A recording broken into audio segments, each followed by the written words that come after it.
Dedicated to the children of the sun. Let it be known. Dedicated to the wisdom in the blood. Let it be known. Let it be known. Some people have referred to spirits who are coming to the earth now and in recent history as the indigo children. You know, that's one term.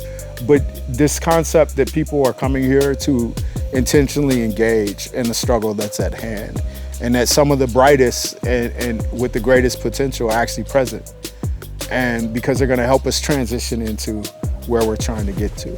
And the place that we're trying to get to is some place that's beyond the apocalyptic promise of the status quo.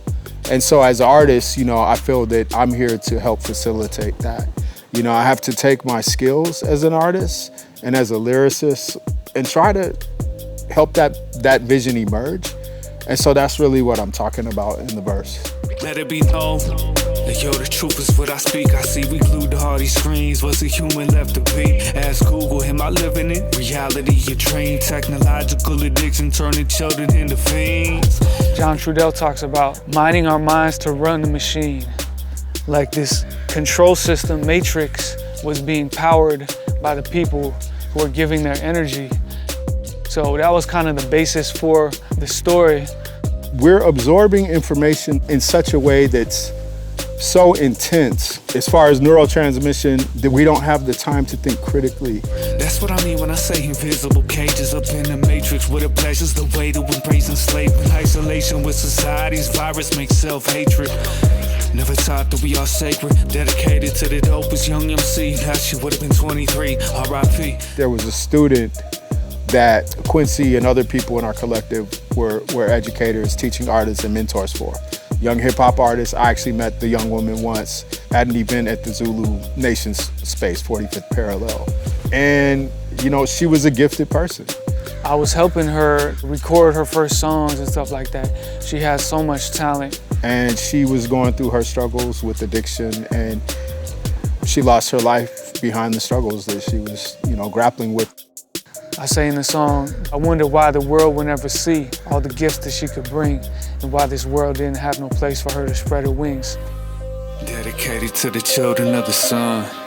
Dedicated to the children of the earth. Dedicated to the wisdom in the blood. Dedicated to the healing of the curse. The healing of the curse. What we're talking about is a transgenerational process over a period that far exceeds our lifetimes.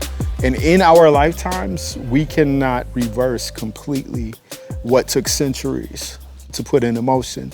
But we can do the best that we can in our lifetimes so that those who come after us will receive the benefit of our labor, just like we received the benefit of our ancestors' labor.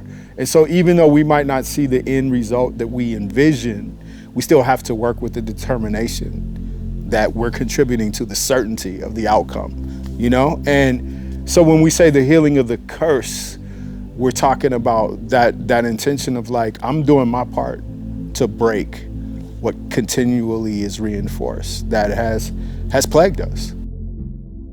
The reveal is that the briefcase is tools of spirit, of working with natural energy, of working with Mother Earth.